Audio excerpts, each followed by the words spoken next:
Hi everyone and welcome along. Today we're going to paint a loose watercolour rose border. So grab your paints and let's get started. Today we're painting roses in a nice loose watercolour style, but whilst I mix my paints, let me tell you about Skillshare, who are sponsoring today's video. Skillshare is an online learning community curated specifically for learning, meaning there are no ads, which is pretty cool, and they're always launching new premium classes so you can stay focused and follow wherever your creativity takes you. And a tutorial I thought was pretty fantastic to help you just to simply learn how to be creative and know where to begin is Find Your Style, 5 exercises to unlock your creative identity. And it's a Skillshare original by Andy J. Pizza, an illustrator, designer and podcast. So click the first link in my description below because as they are sponsoring me today, the first 1,000 people who use the link in my description will receive a 1-month free trial to Skillshare Premium, which is pretty awesome. Okay, on with the painting. I've begun by marking out a little rectangular area with a right angle and a pencil, HB pencil, and I just marked out this little rectangle, and then I am masking it off with some washi tape. Now washi tape is a slightly lower tack masking tape and it's fantastic for crafts and painting. It also comes in all sorts of lovely patterns and colours, and what I'm just going to do is I'm just going to create this little masked off area by sort of roughly following the lines and giving myself a nice little square, or square is a rectangle, Harriet, a rectangle to paint. And what's really cool is in masking an area off, it means I can paint right up to the edge, and once the paint is dried I can peel it off and be left with an amazing crisp line. And I think this is most effective when you're painting nice loose watercolour paints around the edge. So we're going to do some loose watercolour roses today. Now I'm going to use a permanent rose, which is one of my favourite colours to paint roses in. And I'm going to use a size 4 brush, which seems like quite a large brush, but in fact it's a really fantastic versatile brush. It's a pointed round, which means it's got a nice fine tip. And I'm just going to begin, and you'll notice what I'm going to do is I'm going to paint a series of watercolour roses, and they are going to gradually get larger and larger, and the edges are going to overlap with the washi tape, and that means we've got this beautiful loose painting on the outside that's going to suddenly be cut off by a crisp edge. Now if you don't know where to begin with painting watercolour roses, then I have a number of really handy tutorials to get you started, because it's the kind of thing that everybody wants to learn but isn't quite sure where to start. So I'm just going to talk you through a little rose here. So we start off from the centre, and I'm just going to sort of create a little bundle of 3 little sort of apostrophes to begin, and then still using the tip of my brush I'm going to start wrapping C curves, but quite sort of wobbly and erratic ones around the edge, allowing for little bits of unpainted space. I'm also allowing for all the colours to sort of blend into each other from the leaves from the other roses, and I'm also allowing the colour to slowly fade as it gets towards the edge of the rose. So I'm not adding any more paint, I'm just adding more water to my piece. Now the one thing we can do is get even more intensity in the centre there, and I've got some Alizarin Crimson here, and we can just pop in a little bit more, whether your rose has dried like this one here or if it's still really wet. It's just a really nice way to add some intense colour into the centre. And then using some Sap Green, either if your rose is still wet and you want to just add a few little flourishes of leaves there with some little tapered lines, or if it's dried out a little bit, and you want to get a slightly more detailed leaf in there.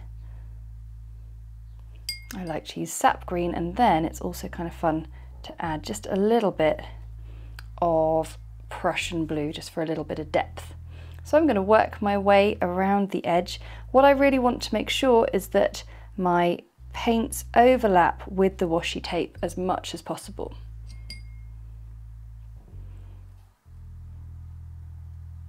And this is a really fun project for whether you're making cards and want to do a fun little border, or if you're doing a sort of a new page in your bullet journal.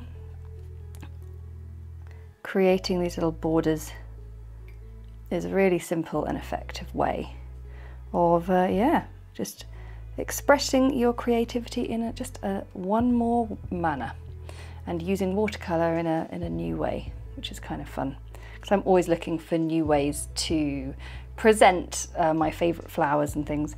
And of course we can always add a few little buds, just two little sort of C curves.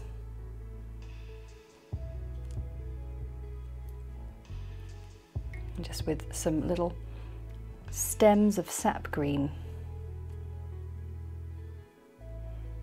I think it can be a bit of a mental challenge to start painting a rose knowing that half of it isn't going to appear, but just if you sort of try and imagine yourself painting the full rose,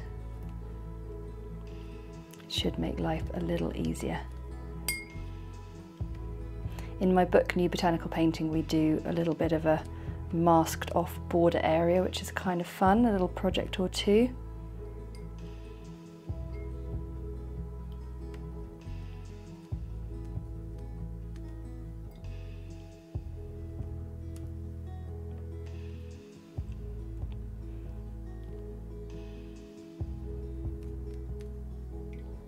So I'm just going to work my way round, and we'll come back round and see what it looks like when we mask it, when we pull up the masking paper.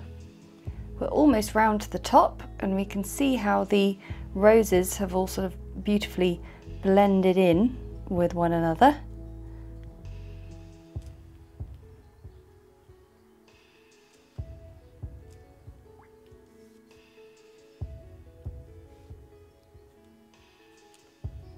And you can just see how much of a versatile brush this size 4 brush is, that it can do such fine lines whilst also doing really broad strokes.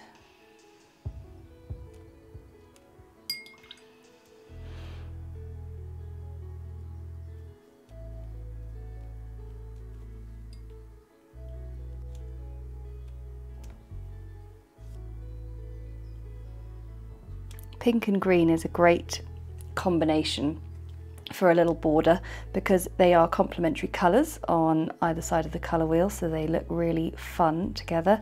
So now I'm just looking at this and I want to sort of even up the shape, so I feel like there needs to be a little bit of something here.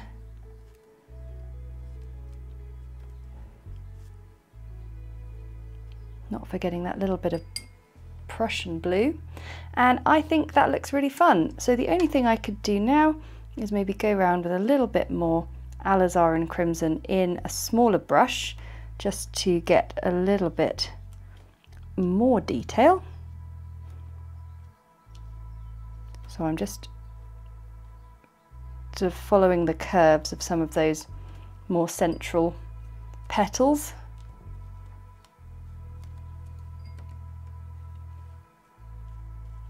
But trying not to overwork it. Part of the beauty of loose watercolour painting is knowing when to stop.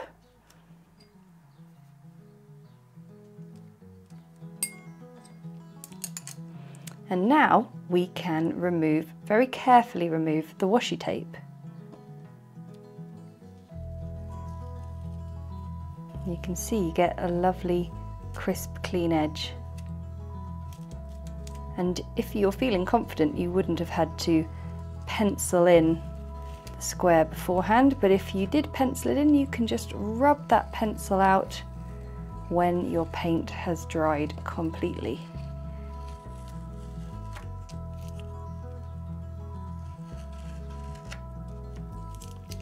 And there we have a lovely loose watercolour rose border. Thanks so much for watching. I want to say a big thank you to Skillshare for sponsoring this video, and I also want to thank my patrons for their support, because that support enables me to keep creating videos that everyone can enjoy.